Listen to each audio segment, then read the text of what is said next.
Well, I think the biggest thing that I've got out of today is really just to promote. We've never been particularly good at promoting ourselves. We've been a bit of a hidden gem, if you like, sort of thing. We do a lot of work with a lot of people, and today's been about promoting that out to the community to say, look, we're here, but also to the community to say, look, there are a lot of other like-minded organisations out there who do a lot of good things that we are alongside of that, and therefore getting together we can do even more of that. We know County Council and all local authorities are struggling financially, and obviously the third sector is a great alternative to take on some of those mantles, really, in a positive and energetic way. Now, as an organisation, we're a health organisation. We could continue in Lincolnshire doing really well, providing the services that we do forever and ever if it was up to us. But what we know is that we have to work differently, and with our partners, and more of it, to make sure that we meet the challenge that Nick described earlier, which is more demand, more patients in need of services, and a reducing amount of money that we've got to spend on those services.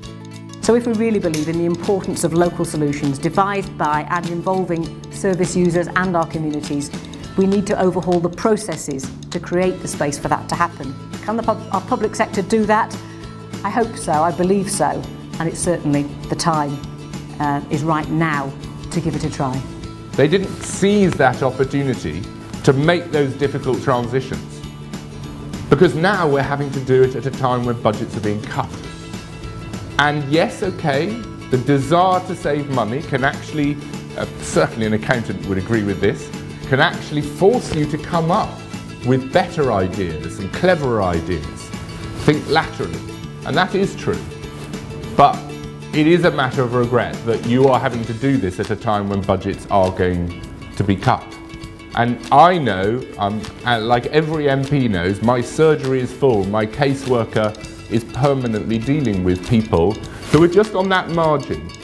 The people who have very severe needs, by and large, you know, I'm not pretending that all is well, but by and large, people with very severe needs are being protected.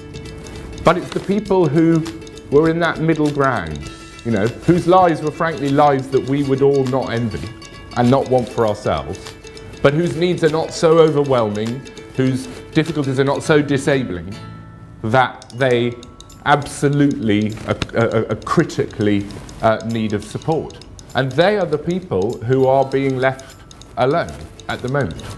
Every thought process, the question of who are the people that we're trying to help? What are their lives like?